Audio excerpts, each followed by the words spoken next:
মারুফ ওয়া নাহি আনিল মুনকার সর্বসেরা উৎকৃষ্ট।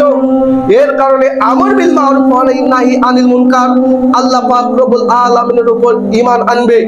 এই রূপ আল্লাহ পাক রব্বুল আলামিন আহলে কিতাবের প্রশংসা করে বলেন, যেই ব্যক্তি ভালো কর্মের আদেশ ও মন্দ কর্মে নিষেধ করলো ওই ব্যক্তি হচ্ছে নেককার।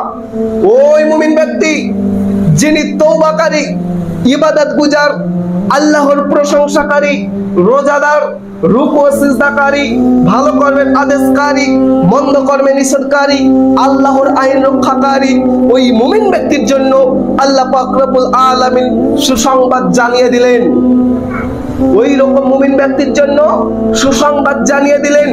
এইখান থেকে আমরা বুঝতে পারছি যে আমরা যদি আল্লাহর ভয়ে, আল্লাহকে সন্তুষ্ট করার জন্য আল্লাহর ইবাদত করি, তাহলে আমরা এই দুনিয়ার বুকে সুসংবাদ পেয়ে যাব তথা জান্নাতের সার্টিফিকেট পেয়ে যাব। সকলে বলি সুবহানাল্লাহ।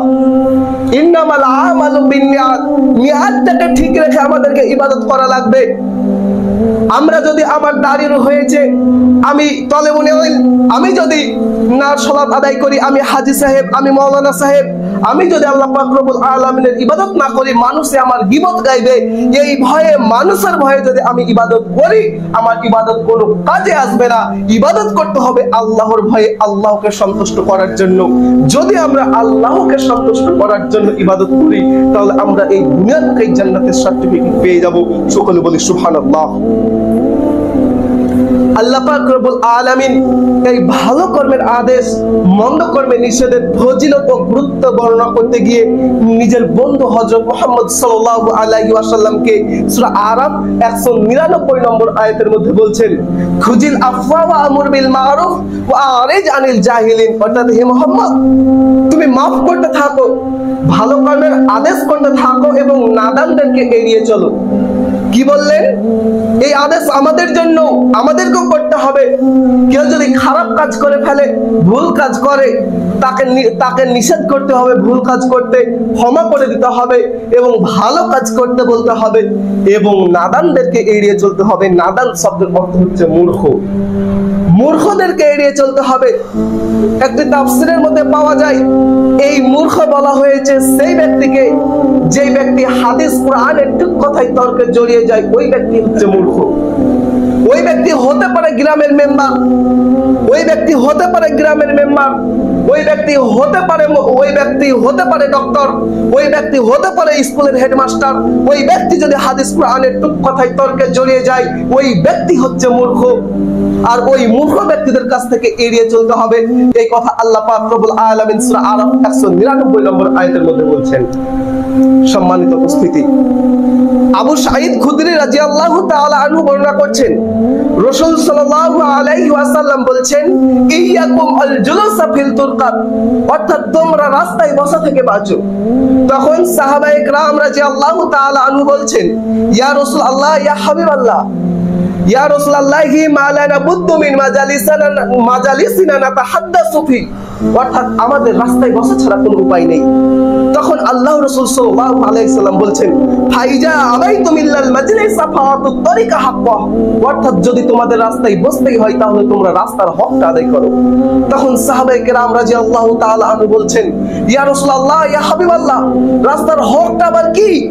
তখন আল্লাহর রাসূল সাল্লাল্লাহু আলাইহি ওয়াসাল্লাম বলছেন, রাস্তার হক হচ্ছে যখন তোমরা রাস্তায় বসবে, গাজ্জুল বাসার, তোমার চোখের দৃষ্টিকে নিচে রাখবে। ওয়াকাফুল আজা, কাউকে কষ্ট দেওয়া চলবে না। ওয়ারাদুস সালাম, সালাম দিতে হবে। ওয়া আমর বিল মারুফ, এবং ভালো কর্মের আদেশ করতে হবে। ওয়া নাহি আনিল মুনকার, এবং খারাপ কর্ম থেকে বাধা দিতে হবে। এইটাই হচ্ছে রাস্তার হক। আল্লাহর রাসূল সাল্লাল্লাহু আলাইহি ওয়াসাল্লাম সর্বপ্রথমে টোটালে নিষেধ করে দিলেন, তোমরা রাস্তায় বসো না, রাস্তায় বসতে একদমই নিষেধ করে দিলেন। তখন সাহাবায়ে কেরাম রাদিয়াল্লাহু তাআলা আনহু আপত্তি জানালেন, অবজেকশন জানালেন যে আমাদেরকে রাস্তায় বসতেই হবে, কারণ আমরা এক অপরের কথাবার্তা বলি। তখন আল্লাহর রাসূল সাল্লাল্লাহু আলাইহি সাল্লাম বললেন, যদি তোমাদের রাস্তায় বসতে হয় তাহলে রাস্তার হকটাকে আদায় করতে হবে। তখন সাহাবায়ে কেরাম রাদিয়াল্লাহু তাআলা আনহু বলেন যে এই রাস্তার হকটা কি? তখন আল্লাহর রাসূল সাল্লাল্লাহু আলাইহি সাল্লাম বললেন, রাস্তার হক হচ্ছে যখন আমরা রাস্তায় বসবো চোখের দৃষ্টিকে নিচে রাখতে হবে, চোখের দৃষ্টি উপরে রাখা যাবে না। এবং এবং কেউ যদি রাস্তা দিয়ে যায় সালাম দেয় তাহলে সালামের উত্তর দিতে হবে, ভালো কর্মের আদেশ করতে হবে, মন্দ কর্মের নিষেধ করতে হবে, এবং কাউকে কথার দ্বারা হোক কাউকে আঘাত করা যাবে না, কষ্ট দেওয়া যাবে না। এইটা হচ্ছে রাস্তার হক। আর এই রাস্তায় বসা মানে হচ্ছে ভিক্ষা করার কথা বলা হয়নি।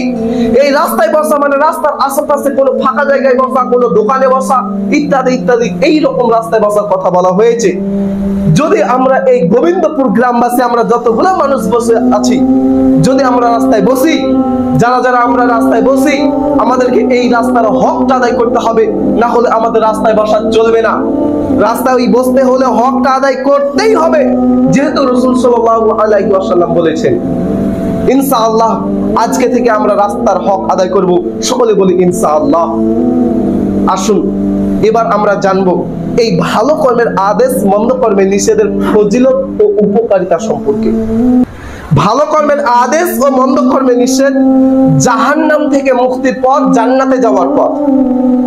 আয়েশা রাদিয়াল্লাহু তাআলা আনহা বর্ণনা করছেন, রাসূল সাল্লাল্লাহু আলাইহি ওয়াসাল্লাম বলছেন, বানি আদমের যুগে প্রত্যেকটা ব্যক্তিকে 360টা জোর দিয়ে সৃষ্টি করা হতো।